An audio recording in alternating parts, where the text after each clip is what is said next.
BFM Business et Tech & Co présente De quoi je me mêle avec Anthony Morel.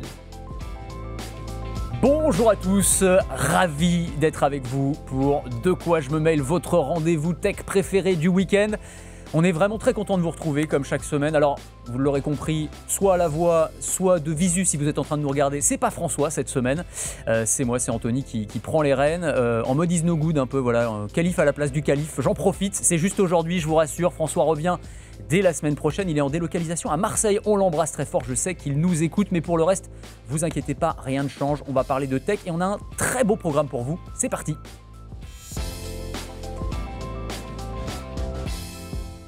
Voilà, de quoi je me mail, comme chaque semaine, en deux parties. Tout à l'heure, on sera avec l'ami Lionel Costa du Labo Fnac qui viendra nous parler smartphone. Quels critères pour choisir son smartphone aujourd'hui ? Alors bon, il y a le prix, il y a l'appareil photo. En général, c'est les critères les plus importants. Mais il y en a plein d'autres aussi. Maintenant, il y a l'intelligence artificielle. Est-ce que c'est du gadget ou est-ce qu'il faut vraiment prendre ça en compte ? Il y a la 5G+, est-ce que c'est important aussi ? Pliant, pas pliant. Il nous a fait une petite sélection. Il nous donnera tous les détails. Mais dans la première partie, comme d'habitude, c'est l'heure de notre club de la presse IT avec cette semaine pour m'accompagner Nicolas Guyot à ma gauche. Salut Nico. Salut Anthony, tu vas bien ? Ça va très bien et toi ? Bah écoute, ça va. Ça fait bizarre de te poser des questions du coup. Bah oui, là, on a inversé, là, on a fait un tour de table. Exactement, c'est les chaises musicales. Les chaises musicales. Je profite, mais bon, en tout cas, toujours rédacteur en chef chez Clubic. Clubic qui fête ses 25 ans, on le rappelle. 25 ans, tout à fait. Comme de quoi je me mail. Voilà, on a fait un petit goûter. Vous avez fait une petite fête, il paraît, c'est bien ? Tout à fait, ouais, c'était très bien. Bah oui, parce que 25 ans quand même en tech, exactement. Ça fait beaucoup. Hein. On a fêté ça aussi pour De quoi je me mêle, je te rassure. Et à ma droite, Gonzague d'Ambricourt. Salut Gonzague. Messieurs, ça va ? Moi aussi, je fête bientôt mes 25 ans. Ah non. Mais ça bien va, sûr, évidemment. Très content d'être avec vous. Bon, Gonzague, entrepreneur du web, tu fais notamment du conseil informatique pour les PME, tu es fondateur de Bouche Cousue et tu viens régulièrement nous voir dans De quoi je me mêle pour décrypter avec nous l'actualité high-tech. Et il y en a de l'actualité, on a plein de choses à se raconter. Alors on va parler, je vous le fais en vrac et de manière non exhaustive, on va parler de Meta qui poursuit son offensive dans les lunettes. Ils ont signé un nouveau partenariat après Ray-Ban. Et avant Prada, celui avec Oakley, on va en parler tout à l'heure. On va parler aussi de Sam Altman et Johnny Ive, le génial designer d'Apple, qui sont en train de travailler sur un projet encore top secret, mais il y a des petits problèmes. On va en discuter aussi. On va parler d'une technologie GPS. C'est toi qui as déniché ça, Nico. Made in France, assez révolutionnaire. Un GPS qui fonctionne à l'intérieur des immeubles. Génial. Et des bâtiments. Tu vas nous raconter tout ça. On va parler d'une barre de son aussi signée Marshall. Mais avant ça, on voulait commencer avec Elon Musk. C'est rare qu'on ne parle pas d'Elon Musk, de toute façon, dans De quoi je me mail. Mais là, c'est vrai que cette semaine, il a lancé ces fameux robotaxis dont on parle depuis longtemps. On sait qu'Elon Musk, un de ses projets, c'est de lancer une flotte de robotaxis dans le monde entier qui pourrait nous acheminer d'un point A à un point B sans conducteur derrière le volant. Et là, Elon Musk a publié les premières images sur son compte X des premiers passagers embarquant à bord de ces robotaxis dans la ville d'Austin au Texas. Alors moi j'ai un avis sur ce lancement, mais je vais vous demander votre opinion d'abord. Peut-être toi Nico, qu'est-ce que tu as pensé de ces images et de ce lancement ? Alors déjà, ce qui est assez décevant, c'est qu'en fait, c'est pas un taxi que vous prenez comme ça. Déjà, il y a un assistant, hein. Il y a ce qu'on appelle un moniteur de sécurité sur le siège passager. Il n'est pas au siège conducteur. Non, mais il est devant, il a un bouton sur l'interface, il peut stopper la voiture à tout moment. Donc voilà, donc déjà. Après, le robotaxi, c'est pas le cybercab non plus, qu'on attend tous. Hein, c'est le fameux taxi vraiment autonome. Là, donc, c'est une Tesla Y. Ouais. Tout ce qui est plus classique, sauf qu'elle fonctionne automatiquement. Et à l'arrière, vous avez un petit écran pour globalement vous identifier et commander votre course et la démarrer. Le seul truc, c'est que la Tesla, elle ne peut pas prendre l'autoroute, elle ne peut pas faire les trajets vers l'aéroport, elle ne fonctionne pas quand il pleut, et elle limite un périmètre précis. Ah, j'avais pas vu qu'elle avait toutes ces limitations quand même. Elle ne peut pas prendre l'autoroute. Non, elle ne peut pas prendre l'autoroute. Donc en fait... ça limite un peu l'expérience. Ça limite un petit peu. Bon voilà, après la course est à 4,20 $. Oui, c'est pas cher. Voilà, c'est pas cher pour un truc qui permet de faire le tour du pâté de maison. Ouais, c'est ça, on peut le dire comme ça. Non, mais c'est vrai, c'est important ce que tu disais. Il faut faire la distinction entre robotaxi et cybercab. Alors, c'est un tout petit peu technique pour ceux qui ne suivent pas, mais il y a ce fameux cybercab qui a été présenté par Elon Musk, qui est la voiture du futur. Hein, dans un environnement extrêmement contrôlé. Voilà, puisque c'est ça. Le produit n'est en fait pas totalement fini. C'est ça. Pour l'instant, il le montre un peu partout autour du monde. Et là, comme tu le disais, c'est fait dans un modèle Y Juniper, c'est-à-dire la dernière version du modèle Y. Ouais. C'est pour ça qu'elle a l'écran à l'arrière. C'est-à-dire qu'il y a déjà ça dans la voiture pour le tout venant, pour les clients traditionnels. Et là, ils se servent de l'écran comme moyen d'interaction avec le passager. Donc en fait, pour résumer, le Cybercab, c'est la voiture qui sortira l'an prochain normalement, qui est un peu plus futuriste, parce que là, il n'y a plus de volant ni de pédale, on est exactement, d'accord. c'est une planche de bord qui est entièrement dédiée à la voiture autonome. Il n'y a rien qui est fait pour pouvoir la conduire. Il y a un très grand coffre, il n'y a que 2 places. Alors que là, le robotaxi, c'est une Tesla classique avec le volant qui tourne tout seul, si on veut le dire simplement. Exactement. Alors, c'est vrai, il y a le superviseur. Moi, je suis un peu d'accord avec toi. Je sens que tu es un petit peu déçu par le lancement. Moi, j'ai qualifié ça de... Tu sais, on dit souvent, c'est même presque un poncif, lancement en grande pompe. Là, c'était lancement en petite pompe. Ouais. Tu vois, il y avait pas... C'était un petit peu Oui. en deçà de ce à quoi on pouvait s'attendre. D'habitude, les lancements d'Elon Musk, ça tape, ça claque un petit peu. Là, c'était quand même des voitures autonomes, mais avec un superviseur à l'intérieur. Bon, on a ça depuis des années, avec des limitations quand même très très fortes. C'est quand même un poil en dessous de ce à quoi on pouvait s'attendre. Dans la tech, on parle souvent de soft launch pour les petits lancements comme ça qui commencent plus timidement. Et c'est vrai que là, c'est assez timide par rapport aux annonces que Musk fait depuis des années. Et notamment, parce que la grosse différence avec Waymo, qui est le concurrent numéro 1 des futurs cybercab et donc du système de robotaxi, c'est que Waymo, ils utilisent des lidars, qui sont des capteurs laser qui font de la rotation. Donc c'est plus cher à faire. Tandis que Musk, lui, il parie sur une option d'un véhicule qui est moins coûteux à produire. Mais avec des caméras, notamment. Voilà, avec des caméras, mais ça a l'air quand même de marcher moins bien. Et d'ailleurs, il y a déjà des images de quelques robotaxis qui passent dans les mauvaises files sur la route, etc. Ouais, ils sont déjà dans le viseur des régulateurs, hein, la National Highway Traffic Safety Administration, donc c'est le régulateur de la route aux États-Unis qui a été alerté, parce qu'il y a eu pas mal d'images qui ont été prises évidemment de voitures qui franchissaient les lignes, enfin qui ne se conduisaient pas exactement comme il faudrait. Et puis c'est vrai que tu as raison de citer Waymo, parce que en fait, quand tu vas dans d'autres villes américaines, ça circule déjà en mode autonome. Oui. Quand tu vas à San Francisco, à Las Vegas, tu peux prendre aujourd'hui un VTC ou un taxi en mode autonome et ça fonctionne. Alors, Waymo, il ne fonctionne que dans des villes préétablies. Donc, c'est ce que les pro-Tesla disent. Oui, l'avantage de Tesla, c'est que ça marchera partout. Bah, pas encore. Alors que Waymo, effectivement, pour l'instant, il se limite à certaines villes d'opération. Mais ce n'est pas qu'une contrainte liée au véhicule et à sa façon de fonctionner. C'est une contrainte opérationnelle. C'est-à-dire qu'il faut quand même, quelque part, des gens pour laver les voitures, des endroits pour les garer. D'ailleurs, les Waymo ont fait objet de quelques trucs rigolos où elles avaient du mal à se stationner. Elles se mettaient à se klaxonner les unes les autres. Et donc, il y a un sujet logistique. Mais Waymo, c'est Google derrière. Et ça a 16 ans d'ancienneté. Ouais, bien sûr. Donc, autant dire qu'ils ont quand même un certain track record en nombre de kilomètres parcourus, de fiabilité et d'engineering. Je me souviens, les premiers papiers que j'ai faits sur la voiture autonome, c'était effectivement Google. Et à l'époque, c'était tellement dingue qu'on me refusait les sujets ici parce que on disait mais non, mais c'est du pipeau, quoi. Ça n'existe pas. Une voiture qui se conduit toute seule, ça n'arrivera jamais. Et en fait, on voit qu'ils l'ont fait. Alors, tu parlais de la logistique et de la partie nettoyage. C'est intéressant parce que je ne sais pas si vous avez vu les images là, justement pour le Cybercab. Ils ont imaginé tout un système de nettoyage avec un robot aspirateur à l'intérieur de la voiture. Enfin, c'est incroyable, quoi. En fait, eux, ils poussent la logique du capitalisme, pas dans le... Enfin, c'est pas une connotation négative, mais on possède quelque chose, l'entreprise possède une flotte de véhicules, où les gens possèdent le véhicule, et il n'y a pas besoin d'humains, ou en tout cas le moins possible pour le faire fonctionner. Elle se charge par induction. Là où les Chinois sont en train de développer très fortement les chargeurs avec un bras qui vient charger les voitures, on a vu quelques démos en Chine assez impressionnantes. Une sorte de serpent là qui Exactement. Alors, vient se plier. le Snake Tesla avait été dans les rumeurs, mais là, les Chinois l'ont vraiment fait. Ça fonctionne, un véhicule qui va tout seul se garer et qui se charge. Le Cybercab, lui, il est en induction. Donc, ça ne charge pas extrêmement vite, mais bon, tu peux imaginer qu'il y a une rotation. Je ne sais pas comment se chargent les Waymo. C'est une bonne question. Je pense qu'il faut un humain encore pour l'instant. Mais ouais. Et pour moi, c'est une opération de séduction parce que là, en fait, on sent que globalement, ils ont besoin de redorer un peu leur image chez Tesla. Il y a le Cybercab qui va arriver. Et en fait, c'est montré quand même parce que c'est quand même un gros pari, fonctionner sur les caméras avec de l'IA. Ouais, c'est sortir quelque chose, je pense, et ça permet d'occuper l'espace médiatique plus positivement qu'avec ce qui s'est passé ces derniers mois. Ouais, aussi, c'est vrai. Moi, ce qui me fascine aussi avec cette idée d'Elon Musk, c'est que là, la technologie, on voit ça avance et ça va arriver, voilà, la voiture complètement autonome. On a vu des images aussi, je ne sais pas si vous vous souvenez de Tesla qui prend le rond-point de l'Étoile à Paris en mode full autonome. Ce qui est à peu près le test ultime pour une voiture autonome, enfin en tout cas en Occident. Je pense qu'à New Delhi, ça doit être encore une autre paire de manches peut-être, mais c'est quand même très très costaud, quoi. Donc on voit que le système FSD, il commence à vraiment s'améliorer. Mais au-delà de ça, moi ce qui me fascine avec ce projet, c'est le modèle économique auquel a pensé Elon Musk, avec l'idée que finalement, demain, tout possesseur de Tesla va pouvoir louer sa Tesla quand il ne l'utilise pas. C'est-à-dire cette idée que la voiture, on la possède, oui, mais on va pouvoir aussi la transformer en un service qu'on va louer à d'autres. Parce que c'est ça, en fait, l'idée de Musk. Oui, c'est ça. En fait, c'est que des entreprises puissent acheter une flotte de cybercab ou même un particulier puisse acheter un cybercab et la louer. Quand tu ne t'en sers pas, donc 90% du temps quand tu es au parking, elle ira faire des courses pour toi et elle te rapportera de l'argent. Moi, je trouve que ça fait énormément de sens et donc c'est très malin parce que tu viens de donner la stat qui est la bonne. C'est même plus qu'à 90% du temps, la voiture ne sert pas. C'est-à-dire quand on dort, quand on est au travail, etc., elle est garée. Donc elle prend de la place sur l'espace public pour rien faire.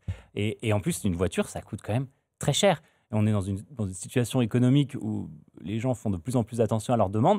Donc effectivement, dans un futur proche, si ta voiture, elle s'autofinance, c'est ça. Surtout que là, on parle quand même de voitures qui ne sont pas données. Je crois que le FSD, c'est 7 500 €, quelque chose comme ça. Oui. Parce que c'est une option, évidemment, à activer. Ou alors on peut payer par mois. Mais là, avec ça, je crois que Musk avait donné le chiffre. Alors, il l'avait dit une fois comme ça à la volée, il faudrait qu'il en reparle. Mais il estimait qu'en louant ta voiture tout au long de l'année, tu pourrais générer 30 000 $ par an. Ce qui est énorme. C'est énorme. Pour le coup, tu rentabilises ta voiture en 1 ou 2 ans. En même pas 2 ans. Je vais rejoindre Steve Jobs sur un truc. Je pense que les gens. Alors, si tu veux rejoindre Steve Jobs, il est mort.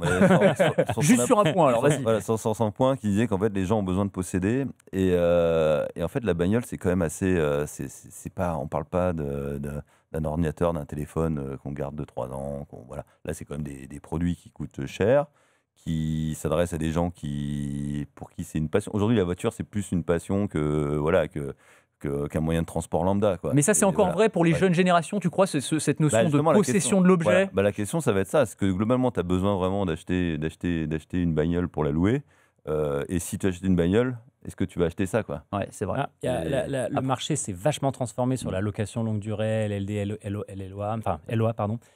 Donc, tu es moins vraiment propriétaire du truc. Mais effectivement, c'est un objet qui coûte extrêmement cher et qui est vu comme une extension de la maison. Oui, aussi.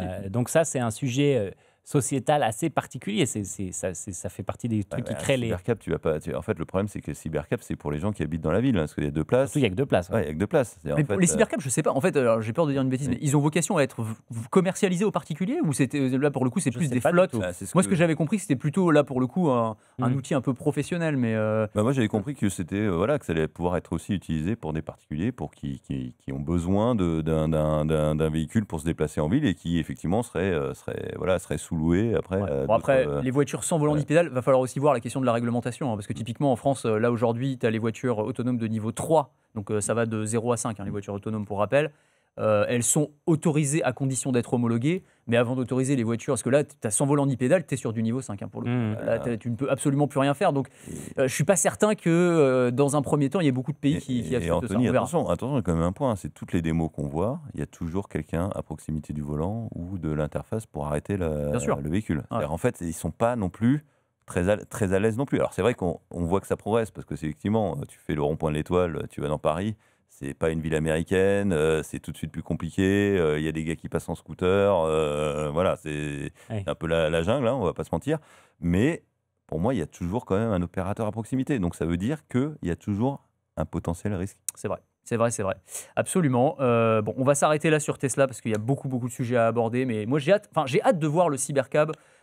Ça dit pour de vrai, mais il était à Vivatech par exemple, mais de le voir circuler, de pouvoir le tester, etc.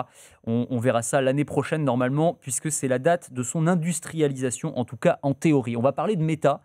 Alors Meta, il n'y a pas une semaine non plus sans qu'on ne parle pas de Meta, on parle souvent d'eux et notamment de leurs ambitions. Vous savez que l'ambition de Mark Zuckerberg, c'est de nous faire tous porter des lunettes. Son ambition précédente, c'était de tous nous mettre dans un monde virtuel. Alors c'est vrai. Ça lui a coûté très cher. Parfois il se plante, peut-être que le métavers ça reviendra, on verra. Mais enfin en tout cas sur les lunettes, pour l'instant le pari n'est pas mauvais, parce qu'on a bien vu avec Ray-Ban que ça cartonne, les Ray-Ban Meta, c'est le modèle le plus vendu de Ray-Ban aujourd'hui. Et donc là ils sont en train de multiplier les partenariats et ils ont annoncé notamment un partenariat avec Oakley, donc marque sportive. Qui veut nous en parler? Nico, tu commences après Gonzague? Oui, en fait, c'est les Oakley que vous connaissez. Généralement, c'est plutôt des marques, des lunettes qui s'adressent aux sportifs et autres utilisateurs actifs, peut-être un peu plus jeunes que les utilisateurs de Ray-Ban, d'ailleurs. Et donc, en fait, ils ont fait évoluer leur techno. Alors, on ne parle pas d'une révolution, c'est une légère évolution.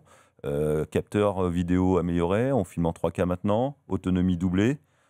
Protection IPX4, donc en fait ça résiste à un peu d'humidité, etc. En fait, vous pouvez aller courir avec vos lunettes Voilà, Et filmé et publié sur les réseaux sociaux, très important. Et là, on sur Strava. Voilà, on imagine ton justement, voilà, petit on feed, imagine- Parce que si tu veux embaucher quelqu'un pour courir à ta place sur Strava, il faudra lui prêter tes lunettes. Ah ouais, les fameux. Ah, ça, on n'en a pas parlé de ça. Faudrait qu'on en parle. Des Strava jockeys. Je sais pas si tout le monde voit ce que c'est là, mais c'est les gens qui vont sur Strava, c'est l'appli, le réseau social pour les coureurs et les cyclistes. Et il y a des mecs qui embauchent des gens pour courir à leur place pour avoir des super perfs, ou pour tromper leur femme. C'est un autre sujet. Voilà. Mais on en reparlera. Et Ça. peut-être que justement, ça donnait une idée à Mark Zuckerberg de racheter Strava. Hein. Ouais, c'est possible parce aussi, qu'en ouais. fait, c'est une lunette, justement, effectivement. Il y aura beaucoup de gens qui vont mettre des vidéos sur Strava, qui n'est pas le réseau de Meta, quoi. En fait, Évidemment. Voilà. Absolument. Donc, il y a 5 combinaisons de montures et le prix, ça commence à $399 jusqu'à 499 avec les verres un peu, on va dire, Fumés, les verres dorés, polarisés, les verres dorés là. Ouais, c'est polarisé. Polarisé. Et avec Kylian Mbappé comme ambassadeur. comme Comme ambassadeur ou comme égérie, ce qui est quand même pas mal. Et ce qui montre aussi l'envie je pense, d'aller vers du grand public. Encore une fois, je trouve que c'est ce qui est intéressant avec la stratégie de Meta, c'est qu'ils veulent pas vendre des lunettes connectées. C'est-à-dire ils veulent vendre d'abord des lunettes qui ressemblent à des lunettes, qui sont un peu stylées. C'était vrai avec Meta, avec Ray-Ban, c'est vrai aussi avec Oakley. Et ensuite, on t'ajoute la brique technologique. Non, mais ils sont assez forts sur le coup parce que effectivement déjà les Ray-Ban se sont très bien vendus et elles sont moins chères que les Oakley. Enfin, en tout cas, le produit de base chez Ray-Ban est plus proche des 300 € que des 400 versus Oakley. Oui, tout est pendant les soldes ou les Prime Day, vous pouvez les Et exactement, c'est un peu plus haut de gamme. Et le produit est pratique. Enfin, on l'a quasiment tous essayé. C'est vrai que dans le quotidien, quand tu n'as pas les mains disponibles ou quand tout d'un coup, juste tu veux vivre un morceau de vie sans tenir ton téléphone à la main, c'est assez cool de pouvoir Puis faire la ça. partie à embarquer qui Ouais. permet d'analyser l'environnement. Alors moi, c'est mon coup de cœur ces 2 dernières années. Je trouve que globalement, c'est un produit en fait ultra simple. C'est ça que j'aime bien. En fait, c'est d'une simplicité enfantine. Il n'y a pas d'écran intégré, il n'y a rien du tout. En fait, ça vous sert d'écouteur. Il y a une petite IA embarquée, vous prenez des photos, vous filmez, etc. Alors effectivement, c'est pas les meilleures photos du monde parce qu'en plus, pour cadrer, on n'a pas l'habitude de cadrer avec ses lunettes.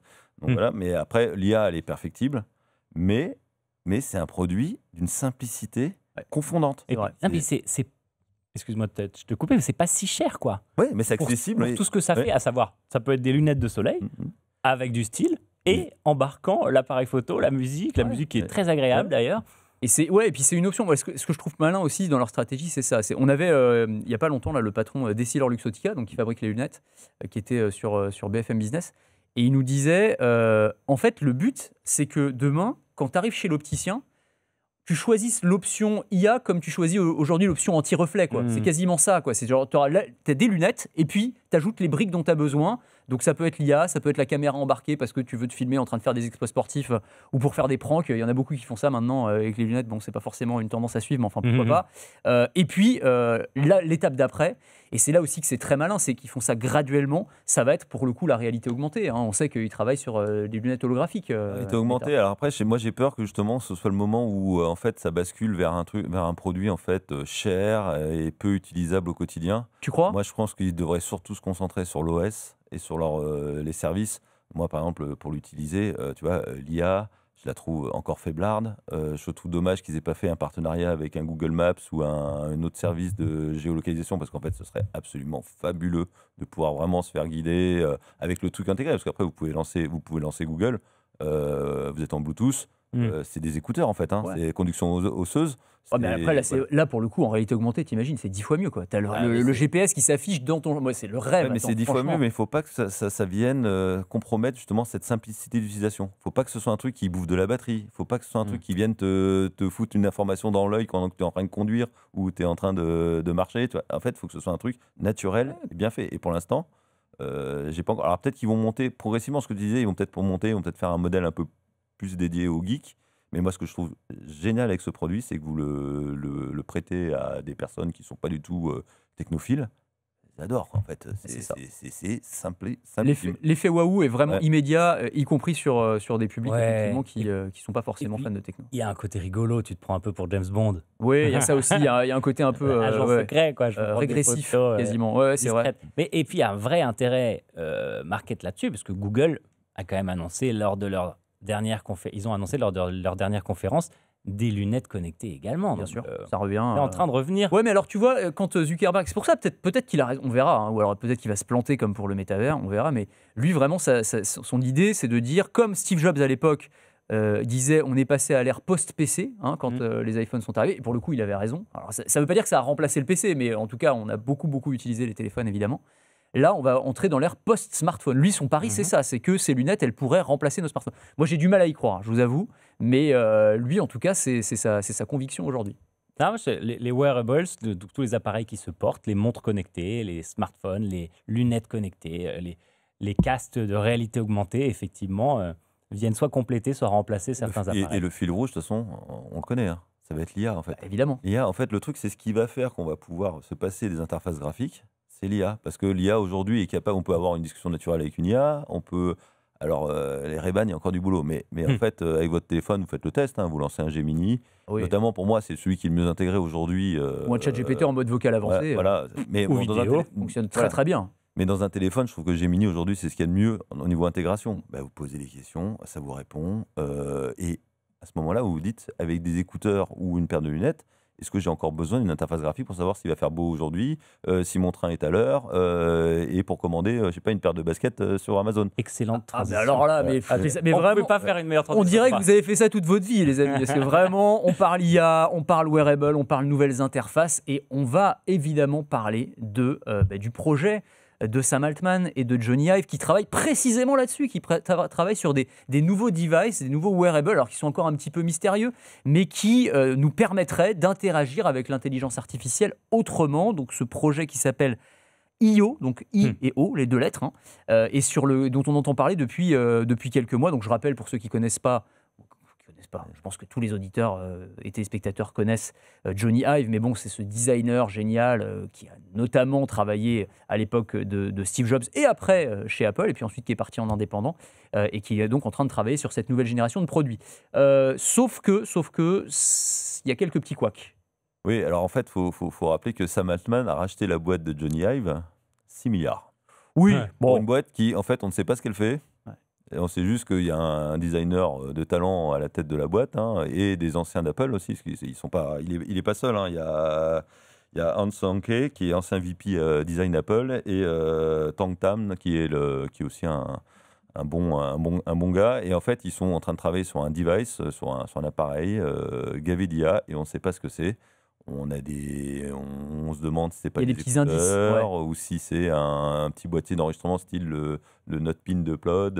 J'espère que ce sera mieux parce que Notepin, ça n'a pas fonctionné des masses. Oui, mais non, mais en fait, on est au début de quelque chose. Donc voilà, ils ont racheté une boîte 6 milliards qui travaille sauf qu'en fait, il y a un petit bisbille qui est en train de s'avancer. Il y a un bisbille initialement de trademark, donc de marque déposée avec une marque qui s'appelle IO, mais qui ne s'écrit pas pareil, YIO. YIO. Voilà. Qui appartient à Alphabet. On aurait pu avoir... Qui est lié à Alphabet. De toute façon, à la base, il y avait même aussi... On aurait pu avoir Google I.O., hein, parce que bon, le nom de la conférence développeur de Google, c'est I.O. Et effectivement, donc là, ils sont... Mais surtout que, alors, de ce que j'ai compris, c'est... En fait, il n'y a pas seulement l'histoire du nom. Il n'y a pas que ça. En plus de ça, bah oui, parce qu'en fait, ils étaient en contact avec l'entreprise dès 2022. Alors ça, c'est ce que dit l'entreprise IO, IYO, faut suivre, mais voilà, la petite start-up qui essaye de se défendre contre Sam Altman et Johnny Ive. Ils disent, bah non, mais attendez les gars, ils nous ont approchés, on a parlé de nos produits, et puis finalement, ils ont créé une boîte qui a le même nom plus ou moins et qui est en train de faire un produit concurrent, ce qui est quand même un peu problématique. Et pour revenir, justement, cette boîte, IO, fabrique des écouteurs. En fait, eux, leur concept, c'est des écouteurs intelligents. Ouais, c'est voilà. ça. Souvent... mais qui, d'après OpenAI, ne marche pas très bien. Et en fait, cette boîte IO, c'est chiant à dire, a essayé de se vendre à I.O., donc à celle de Sam Altman et Johnny Ive. Ils ont essayé de vendre l'ensemble pour $200 millions, c'est pas très cher, offre qui a été refusée. Ok. Et alors, ce qui est intéressant aussi, comme toujours dans ce genre de cas, c'est que quand il y a un procès, il y a plein de documents qui sortent. Exactement. Et dans lesquels on commence à voir justement ce sur quoi travaille cette fameuse entreprise IO. C'est ce qu'on appelle les filings, où effectivement tu viens nourrir le dossier de preuves et d'évidences, etc. Certaines qui vont servir à te défendre, hein, quand même. Ouais. Et oui, il y a des discussions internes chez OpenAI où ils disent, est-ce qu'on devrait acheter à une boîte spécialisée un modèle, enfin une base de données de modèles d'oreilles, à quoi ressemble la géométrie d'oreilles des gens, parce que c'est un vrai truc très compliqué, les formes d'oreilles sont très variées, justement pour peut-être avoir ce format d'appareil. Et OpenAI, de ce qu'on comprend, il travaille vraiment au troisième device de notre quotidien, la montre, le téléphone et le leurre. Ouais, c'est ça. Et alors ils ont ni portable ni intra-auriculaire, Ouais. d'après les dossiers. Et, Ils ont acheté visiblement des dizaines d'écouteurs et de casques sur le marché, donc tout ce qui existe en gros pour les dépioter et voir un petit peu ce qu'il y a de bien, ce qu'il y a de pas bien, et pour essayer de faire leur petite sauce à partir de tout ça, quoi. Donc ce serait une famille de dispositifs pour recevoir et transmettre des informations grâce à l'IA. Bon. Voilà, donc que ce soit par la voix.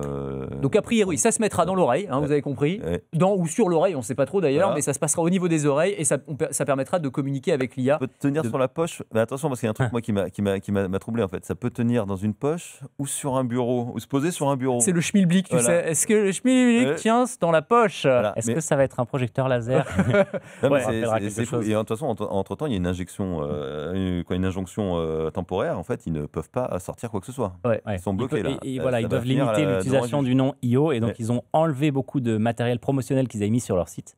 Bon. En Écoute, attendant. il va falloir voir. En tout cas, faut se méfier, hein. Moi, maintenant, la Oui. hype, je suis vacciné depuis qu'on a eu le Rabbit et Leia Ipin, où on en avait largement parlé. Leia Ipin, en plus, c'est pareil. C'était un ancien d'Apple qui avait fait, je sais plus sur quoi il avait bossé, sur l'iPad ou je sais plus. C'était vraiment un ponte d'Apple qui avait créé ce truc. Pareil, design incroyable, petit truc que tu te mettais. Bah là, c'est pareil. Si tu mettais ça sur un t-shirt et ça projetait sur la paume de ta main, tu pouvais communiquer avec à la voix et tout. Bon, au final, ça fonctionnait pas trop. Mais t'as quand même des trucs qui fonctionnent en fait dans le lot d'échecs. Ouais. Quand même des trucs mais très dédiés. Hein, tu vois. Tu penses à quoi? Upload. Upload, c'est bien, ouais. Le Notepin ou le Ouais. Podnote là. Alors réexplique un peu parce que En fait, tout le monde connaît. c'est des petits périphériques qui vous permettent d'enregistrer soit vos conversations, ou soit que les journalistes utilisent pour des interviews. En fait, voilà. Donc c'est une sorte de micro. En fait, derrière, c'est une excuse pour vendre de l'IA parce que leur IA, elle est d'enfer. Ouais, En ça fait, fonctionne hyper bien. voilà, Pour les réunions, Ah, mais bon, les réunions, les interviews, nous on utilise maintenant que ça. Hein, en fait, un dictaphone augmenté. En fait. un dictaphone, mais c'est surtout, vous passez de l'anglais au français, le son est pas terrible. Le truc, il vous retranscrit tout nickel. Ouais, c'est vrai. Donc voilà, donc là on a une première brique. On a les briques, ce qu'on disait, Voice, ChatGPT Voice ou Gemini, on peut commencer à converser. En fait, tout est en train de se rapprocher. En fait, et on est un peu comme à l'époque du smartphone où on avait des smartphones avec des écrans LCD déjà, mais tactiles, Non. mais qui n'étaient pas terribles. T'as raison de nous rappeler ça, parce que c'est vrai qu'on critique, voilà, EIP, Rabbit, c'était le début de quelque chose. Faut quand même se dire, voilà, ChatGPT, l'arrivée de ChatGPT dans nos vies, c'est novembre 2022, hein, c'est pas il y a si longtemps que ça. Ça va en fait hyper vite. Si on se projette dans 6 mois, 1 an, 2 ans, on sera encore plus loin et on aura probablement des devices assez spectaculaires. Et ces appareils, ça a un vrai impact business parce que, je ne sais pas si vous savez, mais actuellement, chez un avocat, les avocats, ils dictent leurs notes en général. Et généralement, tu as un ou une secrétaire qui réécrit tout à la main. Donc, avec ce genre de service, ça va quand même largement modifier cette partie de l'industrie, entre autres. Absolument. On va parler de complètement autre chose parce que le temps file, les amis, et on a plein de sujets à aborder. Je voulais notamment, Nico, que tu nous parles de cette start-up que tu as découverte, c'était à Vivatech d'ailleurs, je Vivatech, crois. tout à fait. Ouais. qui s'appelle Weir. Weir, oui. Weir, et qui a mis au point alors on peut pas dire GPS parce que c'est pas du GPS à proprement Une parler. techno de géolocalisation qui fonctionne à travers les murs en fait. Ok. Mais c'est comme un GPS. Le GPS, il est précis à 2-3 mètres, il vous permet de vous l'utiliser tous les jours au quotidien, dans votre voiture, sur votre téléphone, etc. Mais c'est la même chose dans un bâtiment en fait. Donc quoi, par exemple, ici, là, par exemple, dans la rédaction, on pourrait savoir où je suis au centimètre Tu prends près. ton téléphone et puis tu sais où tu es. Par exemple, tu as rendez-vous dans le studio numéro 8 chez BFM, tu peux y aller, clac, tu connais pas, tu te repères directement. Mais ça, alors, pardon, je vais faire le naïf, mais ça n'existe pas déjà. Moi, par exemple, au CES, où on va tous les ans, quand tu télécharges l'application, tu peux, en fait, tu as un système de GPS en intérieur. Bien le naïf. C'est Hein C'est très très bien Je le sais, naïf. c'est un dingue. métier. Ouais. Et franchement, moi j'ai été bluffé parce que je me souviens, il y a quelques années, il n'y avait pas ce système au CES, mais moi j'ai pas de sens de l'orientation et je suis vraiment nul. Et le temps que je perdais à aller d'un point A à un point B, parce que je ne trouvais pas les stands, juste j'y arrivais pas. Puis c'est fait en dépit du bon sens et de la logique, leur numérotation. de la triangulation, voilà, tu as de la triangulation. Et le truc, c'est qu'en fait, après, ce qui est bien, c'est que ce système va fonctionner sur les objets. En fait, vous avez des objets, vous allez pouvoir les repérer dans un bâtiment. Vous savez si l'objet se déplace, où est-ce qu'il est, et quand vous faites les inventaires. Donc le concept, c'est qu'ils mettent 4 antennes autour. Alors ça reste pas aux particuliers, hein, vous n'allez pas avoir ça chez vous pour l'instant, mais par exemple chez EDF, dans une centrale nucléaire. En même temps, chez moi, je sais où est la salle de bain à peu près, donc ça va. Mais Ouais, oui, sinon il y a peut-être qui oublie le matin, petite soirée un peu dure. c'est ça. Voilà. Ouais, c'est à gauche, ok, c'est ça. Où est-ce que j'ai mis mes clés? Ouais, c'est vrai. Voilà. Ouais. Elles sont encore sur la porte. Donc voilà, donc en fait, ça leur permet, Total, Thales, en fait, sur des gros sites industriels, ça leur permet de pouvoir savoir où est, faire un inventaire en temps réel, pouvoir se déplacer Et c'est un outil qui est assez fabuleux. Donc en fait, ils utilisent une sorte de bande de fréquence aux alentours de la FM, modulée, un peu Même en dessous, plus un bas, peu au-dessus. ouais, plus bas. Ouais, Et les deux, un peu Ouais. en dessous, un peu au-dessus. Et ça permet en fait de passer dans du béton. Et ça permettrait de franchir jusqu'à 50 mètres de profondeur de béton. Ah ouais, quand même. Voilà. Pas Donc mal. avec une précision de 1 mètre à l'arrivée, ce qui est quand même assez exceptionnel. Pas mal, ouais. Et donc c'est une techno qui est brevetée.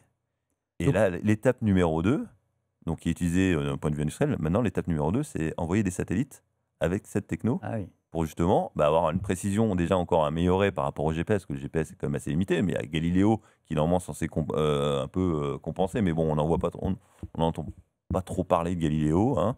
Et donc voilà, et donc avec leur nouveau GPS, on pourrait avoir une continuité de service en géolocalisation dans les immeubles.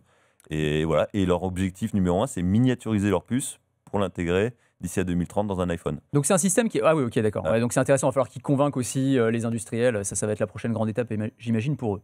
Oui, en fait, ce qui est très intéressant par rapport à ce que tu racontais sur le CES, c'est qu'au CES, quand tu te repères, et dans les applications de géolocalisation à l'intérieur actuelles, ça utilise des balises Bluetooth Low Energy, mais il faut en mettre partout, des milliers si tu as un endroit qui est très grand.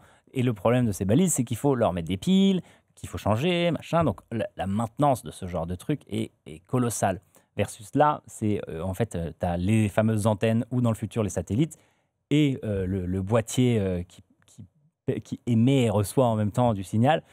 Bon, le problème, effectivement, c'est la miniaturisation pour le moment. Ouais, t'as Mais, la miniaturisation. Après, tu peux aussi, tu as d'autres solutions. Si par exemple, tu peux mettre des émetteurs beacon un peu sur tous tes appareils et avoir ça. Mais sauf qu'en fait, si tu as 1000 appareils, 1500 appareils dans ton Ouais, tout à bâtiment, ça va te coûter un bras. Ah bah, quoi. de toute façon, pour que tu puisses géolocaliser les appareils avec leur technique, il faudra qu'ils arrivent à miniaturiser la puce. C'est ce qu'ils veulent faire Ouais. pour l'iPhone, ce dont vous parliez, et pouvoir aller les installer partout. Hein. Bon, C'est hyper pas intéressant. un truc passif. Tu peux pas localiser tes lunettes parce que tu as installé 4 antennes. Ouais, c'est ça. autour de ton Et toi, bâtiment. ils ont donné un calendrier ou pas sur la sortie? La sortie, 2026, ils vont commencer à lancer des satellites et leur objectif, c'est 2030 être dans un téléphone. Bon, on va les des suivre. marques. D'ailleurs, Ouais. il y a des Oui, une Une boîte satellites. française. hein. Certains satellites sont lancés par. Elon Eh ben, Musk. Starlink. Et- Ouais. Bien sûr. Ouais. Ouais, après, voilà, c'est normal. Hein. De toute façon, les lanceurs, il n'y en a pas. Voilà. Il y en a de Par plus en SpaceX, plus. ouais. Mais Voilà, ok. Ils Bon, ont un bah, partenariat avec une boîte toulousaine qui fabrique des satellites. on va les suivre de près, ces amis de Weir. Tu voulais aussi nous parler d'une enceinte, pas d'une enceinte d'ailleurs, d'une barre de son que vous avez testée chez Clubic. Et j'ai vu, alors direct, elle a rejoint votre top 2025. Donc ça veut dire que c'est un Après, produit quand même. ouais, alors c'est une enceinte Marshall.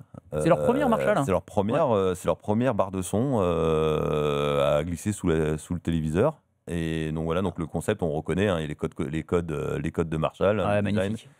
C'est une enceinte avec en fait qui fait 1m10 de large, qui a vraiment le son Marshall en fait, hein, globalement, qui est très doux, parfaite pour le cinéma, la musique. Elle est connectée à tous les services, elle est Dolby Atmos. Donc voilà, donc elle ira très bien en complément d'un téléviseur. Faut aimer le son un peu Marshall, voilà, même s'ils n'ont pas été trop abusés. Il y a 11 haut-parleurs intégrés. Qu'est-ce que je peux vous dire d'autre? Il y a juste un petit point faible, c'est que niveau ergonomie, vous n'avez pas de télécommande. Donc vous avez les potards, les célèbres potards je sais pas si Ouais, vous vous bah rappelez si, tous, ouais, hein, sur des les amplis amplis- Marshall. Ouais, des bien amplis sûr. Marshall, ce qui n'est pas très pratique quand vous êtes en train de regarder un Ah, faut se film. lever à chaque fois? Voilà, non. Ou sinon, vous utilisez une application sur Ok. votre téléphone. Donc Ok, il ok. n'y a pas de télécommande, ou sinon il faut avoir le retour avec la télécommande de la télé. Ça évitera que ta montre te demande de te lever en permanence. Mais non, alors c'est vrai que maintenant toutes les télés sont HDMI CEC, donc bon, c'est peut-être pas. Ça va, un ouais, si- mais bon, après, c'est voilà, pour moi, ouais, une appli, c'est comme bien, on est dans l'univers de la télé, on aime toujours avoir sa petite télécommande. Après, c'est vrai qu'elle est belle. Tu reconnais le style Marshall et en même temps, je me dis sur une barre de son, moi j'aime bien que ce soit le plus discret possible, c'est-à-dire qu'il n'y ait rien du tout. Et là, tu as quand même le logo Ah ouais, Marshall, ouais. machin et tout. C'est à la fois c'est un bel objet, mais il faut l'assumer. Moi, je sais que c'est. Non, mais je pense que pour ceux qui aiment bien la marque, qui aiment bien le son Marshall, c'est un très bon produit. Sur un téléviseur un peu, pas forcément très récent, parce que maintenant les nouveaux téléviseurs, ils communiquent, quoi, les barres de son communiquent avec le téléviseur, donc en fait, ça vous fait un environnement complet entre les enceintes du téléviseur et la barre de son. Elle a un petit défaut aussi, c'est elle a pas de caisson de basse, et ça se ressent dans nos tests à certains niveaux, tu vois, au-delà de 7 sur 10 en intensité sonore, vous oubliez. Après, ça sature, hein, ouais, ça fait le son Ouais. devient nettement moins clair. Surtout depuis que tu as la nouvelle barre Sonos Ah voilà, non mais t'as. Ah oui, c'est ça, dont on avait parlé déjà. Dont ils ont Ah, racheté c'est quoi, c'est Arc Ultra. Oui, c'est ça. Arc Ultra Sonos qui a racheté une boîte qui a réinventé sur les bases. Tout à fait. Mais en fait, voilà, après, à part ça, c'est un produit aussi qui est assez ostentatoire. Pour ceux qui aiment bien le code couleur de la marque, effectivement, tout de suite, sous un téléviseur, ça c'est clair. Bon, alors, on parle de l'addition, 1 000 € sans caisson de basse. Voilà. Et pour l'instant, on vend uniquement sur le site de la marque. Voilà. C'est un bon galop d'essai. Ouais, ils ont un bon marché dans le business qu'on appelle hospitality, donc les hôtels, en fait, où ils vendent plein de petites enceintes Bluetooth, etc. Donc, il se peut que ce produit devienne le tout en un qui fera le son sympa de la télé et le Bluetooth pour le client. Ouais. Bon. Et surtout, c'est relié à toutes les plateformes de streaming. C'est-à-dire que si vous utilisez aussi bien votre enceinte, votre barre de son pour regarder des films que pour écouter de la musique, allez-y. Là, vous avez tout est câblé, c'est un bon produit. Bon, il nous reste 2-3 minutes pour parler de la news ton sujet préféré. WTF de la semaine.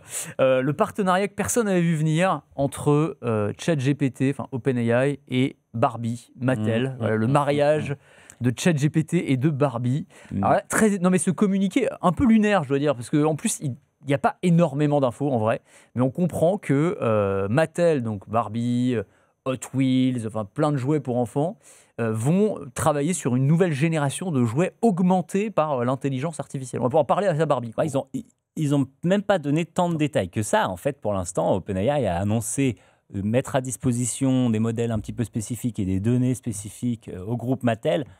Mais je crois qu'ils n'ont jamais parlé de faire un jouet pour le moment. Non, pour l'instant, vous ne pourrez pas parler à Noël à la Barbie de vos enfants. Ça, voilà. Non, mais c'est vraiment des outils pour améliorer leurs produits, pour analyser les retours consommateurs et pour imaginer le produit de demain, quoi. Donc en fait, il se peut que ça soit pas du tout le produit lui-même, mais plutôt la façon dont on fait le produit. Moi, j'ai compris que c'était les deux. C'est-à-dire, dans le communiqué, il disait que c'était, il y a des outils créatifs qui étaient mis à disposition de Mattel, mais qu'ils allaient aussi intégrer. Ils voulaient créer en tout cas une nouvelle génération de jeux qui intègrent de l'intelligence artificielle. Alors d'ailleurs, après, pas à court terme. Pas à court terme, non. Et voilà, pas à court terme. Et vous savez qu'en fait, ils l'ont déjà fait dans le passé. Alors, il n'y a pas d'intelligence artificielle, mais ils avaient lancé une Barbie qui s'appelait Hello Barbie. Je me souviens. Et tu pouvais ton enfant pouvait enregistrer des choses. C'était stocké sur les serveurs de Mattel. Ouais. Et ça avait complètement défrayé la chronique à tel point que ce produit était un échec total. Elle avait été surnommée la Barbie Stasi à l'époque. Oui. Parce que c'était la polémique avait éclos en Allemagne, où ils ont eu quand même quelques expériences en termes d'écoute de la population.